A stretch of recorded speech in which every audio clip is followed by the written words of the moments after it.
دیکھیں دنیا میں دو نظریات ہیں، ایک مذہب کو ماننے والے اور ایک مذہب کو نہیں ماننے والے۔ گورا جو ہے وہ کنفیوز نہیں ہے، وہ مذہب کو نہیں مانتا، لہذا اس کا ایک خاص لائف اسٹائل ہے، وہ اسی لائف اسٹائل کو فالو کرتا ہے۔ ایسا ہی ہے نا؟ آواز سب کو صاف آ رہی ہے بالکل؟ جو مذہب پہ چلنے والے ہیں، علماء ہیں، بزرگان دین ہیں، وہ بھی کنفیوز نہیں ہیں، وہ اللہ کو مانتے ہیں، اللہ کے نبی کو مانتے ہیں، ان کو پتہ ہے یہ اچھا ہے، یہ برا ہے، یہ کرنا ہے، یہ نہیں کرنا۔ ان کی بھی ایک منزل ہے، کبھی برائی ہو جائے تو توبہ کی کوشش کرتے ہیں کہ غلط ہو گیا، اس کو صحیح کرنا ہے۔ یہ جو بیچ کے لوگ ہیں نا، جو زیادہ تر دنیا میں وہی ہیں، یہ کنفیوز ہیں کہ کرنا ہے کیا ہمیں، اور اس کنفیوژن کی وجہ سے بہت سارے مسائل کھڑے ہو رہے ہیں۔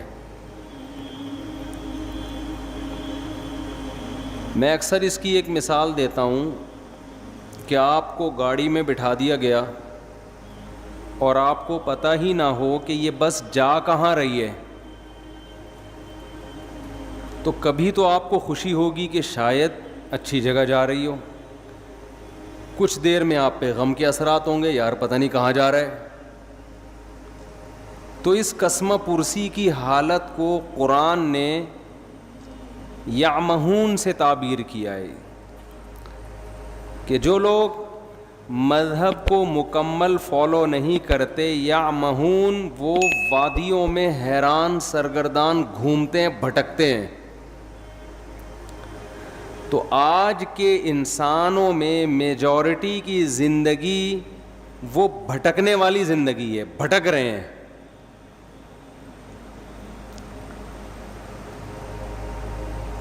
مجھے آپ ایک بات بتاؤ کہ کسی کام کی پلاننگ کام کرنے کے بعد کی جاتی ہے یا کام کرنے سے پہلے کی جاتی ہے؟ پہلے کی جاتی ہے نا۔ مثال کے طور پر آپ نے ناظم آباد میں، نیا ناظم آباد میں، ماشاءاللہ بڑا اچھا لگا مجھے، یہاں کے بڑا اچھا بنا ہوا ہے، پہاڑے وہاڑے بڑے پیارے لگ رہے ہیں۔ نیا ناظم آباد میں آپ نے پلاٹ خریدا کہ میں گھر بناؤں گا، بغیر نقشے کے آپ نے اس میں گھر تعمیر کرنا شروع کر دیا۔ بنانے کا مقصد ہے اس میں بیوی بچے رہیں گے، یہی شریف لوگوں کا یہی مقصد ہوتا ہے۔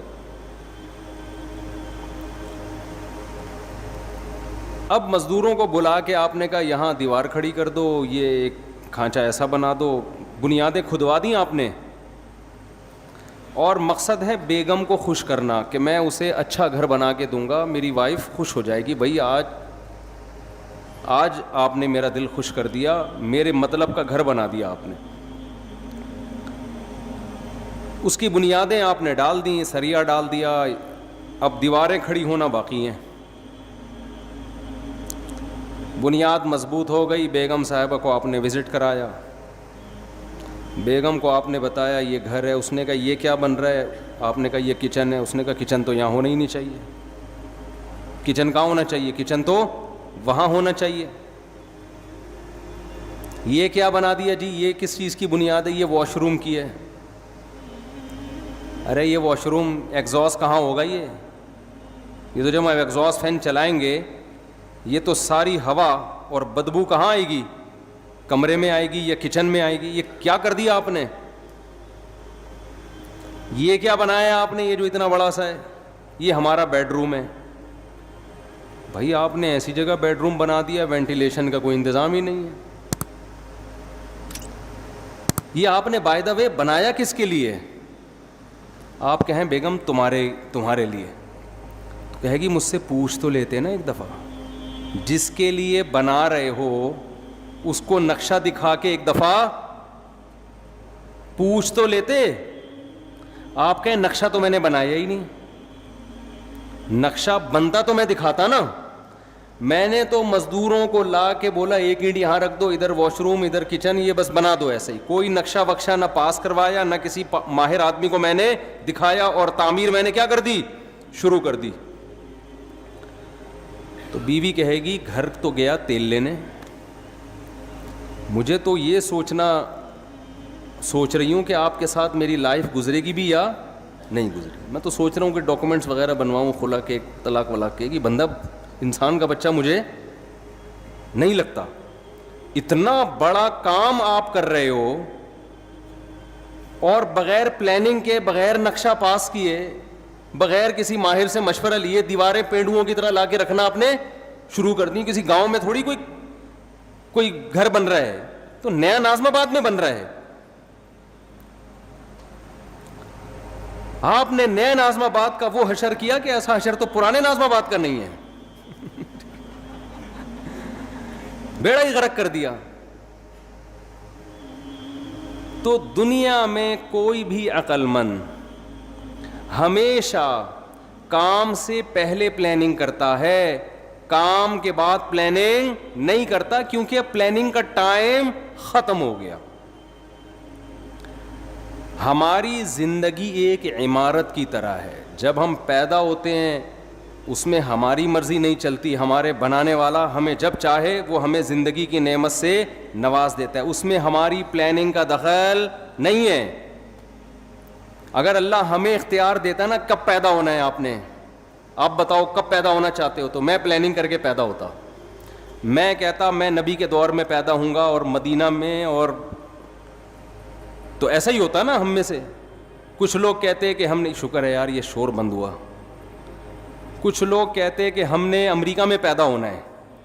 میرا خیال ہے 99% لوگ پاکستان میں پیدا ہونے کے لیے پہلے آمادہ, یہ تو ہم پیدا ہو گئے تو بھگت رہے ہیں. یہ تو اللہ کی طرف سے ہمیں اس کے فائدے بھی ہیں. بہت سارے پاکستان میں نہیں پیدا ہوتے تو یہ اسٹائل سے بیان تھوڑی کر رہے ہوتے ہم, اور نہ آپ سن رہے ہوتے. کچھ فائدے بھی ہیں. خیر, پیدا ہم اپنی مرضی سے نہیں, کس نے پیدا کیا, اللہ نے. هل اتى على الانسان حين من الدهر لم يكن شيئا مذكورا. اللہ کہتے ہیں بہت طویل عرصہ انسان پر, کروڑوں اربوں سال ایسے گزرے ہیں جب تمہارا کوئی وجود تھا ہی نہیں, کچھ بھی نہیں تھے. ہم نے اپنی قدرت سے تمہیں حیات دی ہے. کوئی ڈاروین کے نظریے کی پیداوار نہیں ہے ہم لوگ کہ بندر سے ترقی کرتے کرتے انسان بن گئے. یہ بکواس ہے, فضول بات ہے. بندر کھربوں سال بعد بھی بندر کا بندر ہی رہے گا, وہ نہیں چینجنگ آئے گی اس میں. ایک لوہا کہیں پڑا ہوا کھربوں سال میں تیر یا کمان بن سکتا ہے وہ, تو ایک سیل انسان کیسے بن گیا.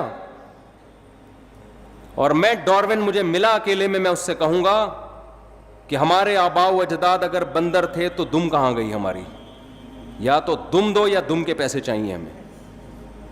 چیز تم نے غائب کر دی یار, ایک پوری دم غائب کر دی اور اس کے پیسے بھی نہیں دے رہے. تو ڈاروین نہیں بولا ہے نا کہ دم تھی غائب ہو گئی ہے. تو قرآن کہتا ہے کہ کروڑوں کھربوں سال انسان پر ایسے آئے ہیں کہ وہ قابل تذکرہ چیز نہیں تھا. انا خلقنا, ہم نے بنایا اپنی قدرت سے, اپنے ارادے سے. تو ہمیں پیدا کس نے کیا ہے, اللہ نے. اس میں ہماری پلاننگ کا کوئی دخل نہیں ہے. اس کے بعد ہم ماں کی چھاتیوں سے دودھ پیتے ہیں, ہمارے ماں باپ ہمیں پالتے ہیں, پوستے ہیں, بڑا کرتے ہیں. اس میں ہمارے والدین کی پلاننگ کا دخل ہوتا ہے, ہماری اپنی پلاننگ کا دخل نہیں ہوتا. تبھی تو حدیث میں آتا ہے, نبی صلی اللہ علیہ وسلم نے فرمایا کل مولود یولد علی الفطرہ فابواہ یہودانہ او ینصرانہ او یمجسانہ. ہر بچہ نیچر پہ پیدا ہوتا ہے, اسلام پہ پیدا ہوتا ہے.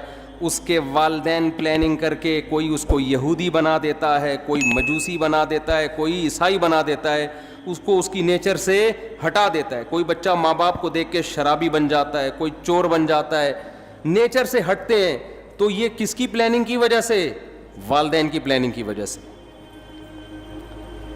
تو جب تک آپ بالغ نہیں ہوتے, آپ میں عقل و شعور نہیں پیدا ہوتا, آپ کی پلاننگ آپ کے والدین کر رہے ہوتے ہیں. یہ غلط پلاننگ بھی ہوتی ہے, صحیح پلاننگ بھی ہوتی ہے, اور بعض دفعہ کوئی پلاننگ سرے سے ہوتی نہیں ہے. کہتے ہیں بس پیدا ہو گئے, اب تمہاری مرضی, جو بننا ہے بن جاؤ اپنی ذمہ داری پہ. لیکن بلوغت کے بعد جب انسان کی زندگی کی عمارت کھڑی ہونا شروع ہوتی ہے, نبی صلی اللہ علیہ وسلم نے فرمایا, بچے کے پیٹ, ماں کے پیٹ میں جب بچے میں جان ڈالی جاتی ہے تو فرشتہ ماں کے رحم میں, ماں کے پیٹ میں جاتا ہے اور اس کی تقدیر لکھتا ہے کہ یہ کتنے سال, کتنے دن, کتنے مہینے, کتنے ہفتے, کتنے گھنٹے, کتنے منٹ اور کتنے سیکنڈ زندہ رہے گا. سمجھ میں آ رہی ہے بات کہ نہیں آ رہی ہے؟ یہ پلاننگ بھی کس نے کر دی؟ یہ ہماری پلاننگ نہیں.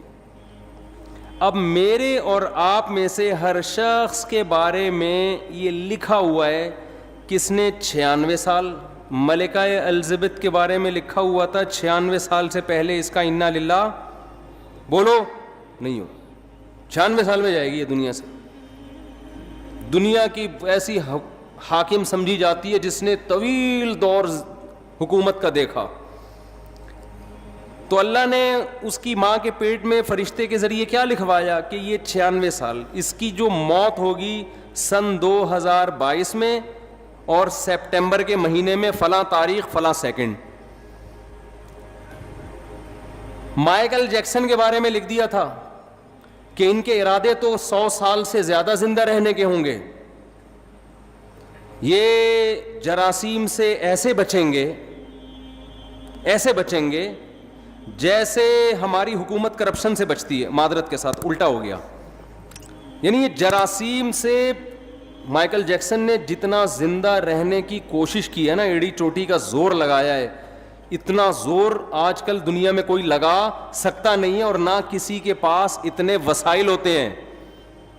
دیکھو میں اور آپ بھی زندہ رہنے کی کوشش کرتے ہیں. ہم کیا کر لیں گے؟ صبح تھوڑا سا جاگنگ کر لیں گے, کولیسٹرول لیول, لپڈ پروفائل کا ٹیسٹ کروا لیں گے, بھائی اتنا کولیسٹرول ہے, ہارٹ بیٹ تھوڑی چیک کروا لیں گے. اس سے زیادہ تھوڑی کوشش. کھائیں گے تو وہی پراٹھے, وہی انڈے پراٹھے پھوڑیں گے, وہی گھی, چربی اور وہی سب اوٹ پٹانگ چیزیں, گٹکے, پان, تمباکو, سگریٹ. مرنے لگیں گے, تھوڑا چیک اپ کرائیں گے ڈاکٹر صاحب. اس سے زیادہ کوئی کوشش کرتا ہے ہم میں؟ لیکن مائیکل جیکسن نے جو کوشش کی تھی نا زندہ رہنے کی, وہ میں اور آپ کی سوچ جہاں ختم ہوتی ہے نا, مائیکل جیکسن کی زندہ رہنے کی خواہش وہاں سے شروع ہوتی تھی. انسان کے آرگن خراب ہونے کا خطرہ ہوتا ہے نا, کڈنی فیل ہونے کا خطرہ. اس نے کیا کیا تھا, کڈنی پہلے سے بک کرایا ہوا تھا.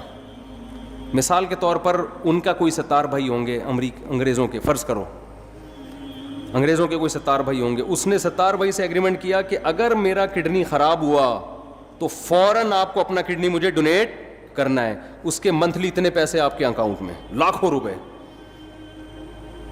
کڈنی کو اس نے سیو کیا کہ اگر میرا, اول تو کڈنی خراب نہیں ہونے دے رہا, گردہ خراب نہیں ہونے دے رہا, لیکن یہ بھی کہ اگر میرا گردہ خراب ہوا تو یہ وسیم کی ذمہ داری ہے کہ وہ اپنا گردہ مجھے دے گا. وسیم بھائی بھی لاکھوں روپے مہینے کے کھا رہے ہیں کہ اس امید پہ کہ انشاءاللہ اس کا گردہ خراب ہونے والا نہیں ہے. وہ گھنے بن کے پھوڑ رہے ہیں.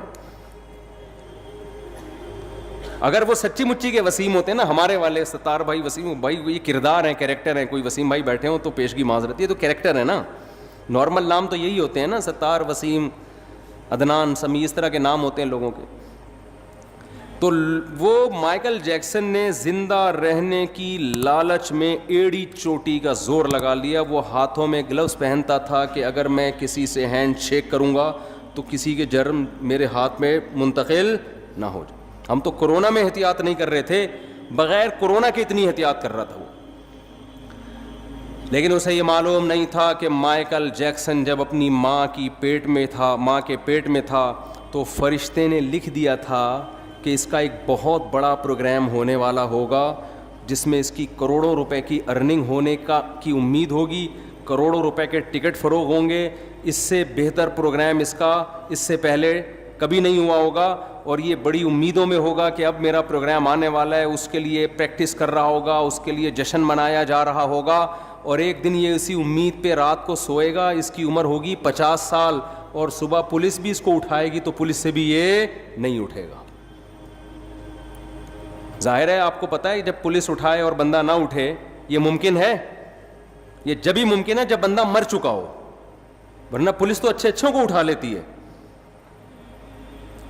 تو وہ ایسا سویا مائیکل جیکسن 50 سال کی عمر میں کہ ہمارے یہاں گٹکے کھا کے لوگ 60 کراس کر لیتے ہیں, یہ نا جراثیم کو گلے لگا کے بھی 60-70 نکال لیتے ہیں, کولیسٹرول کو لے کے چل رہے ہوتے ہیں, کڈنی دونوں فیل ہو چکے ہیں, چل رہے ہیں.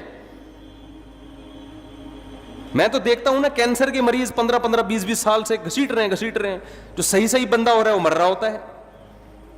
تو مائیکل جیکسن حیران ہو گیا کہ یار جو گٹکے کھا رہا ہے, جو چرس پی رہا ہے, جو ہیروئن پی رہا ہے, وہ کمبخت نہیں مرا, اور میں نے اتنا صحت کا خیال کیا, اور 50 سال میں سویا ہوں, کوئی موت کا چانس نہیں تھا. ڈاکٹروں کی پوری ٹیم ہر وقت اس کے ساتھ رہتی تھی. اگر مائیکل جیکسن کو کبھی چھینک آتی تھی نا تو اس کے ذمہ دار ڈاکٹر تھے کہ چھینک آئی کیوں. ہمیں چھینک آتی ہے تو کوئی ذمہ دار ہوتا ہے؟ بولو. چھینکتا رہو, گورنمنٹ کہتی ہے اپنے خرچے پہ جتنا چھینکنا ہے جراثیم پھیلاؤ, آپ چھینکو, منہ پہ جا کے چھینکو لوگوں. ہمارے ہاں بلغم کے تھپیڑے دیکھو نا آپ وضو خانوں میں, کیسے ایک دوسرے کے منہ پہ خا خا کر رہے ہوتے ہیں, اور کیا کچھ ہو رہا ہوتا ہے. مائیکل جیکسن کو چھینکنے کی گورنمنٹ کی طرف سے, مائیکل جیکسن کے جو ڈاکٹر تھے, تو مائیکل جیکسن کو چھینک آئے تو ذمہ دار کون تھے؟ ڈاکٹر. کہ چھینک آئی کیوں, آپ کو میں ہر مہینے اتنا پیسہ دے رہا ہوں, کوئی جراثیم میری ناک میں گیا کیسے؟ ڈاکٹروں کا پینل اس وقت بھی اس کے پاس موجود تھا. لیکن موت کے جو فرشتہ تھا نا, جو اللہ نے اس کی ماں کے پیٹ میں بھیجا تھا, اس نے لکھ دیا تھا کہ 50 سال میں اس کا انا للہ بولو ہو جائے. ایسا سویا کہ اس کا قصہ تمام, ایسا قصہ تمام.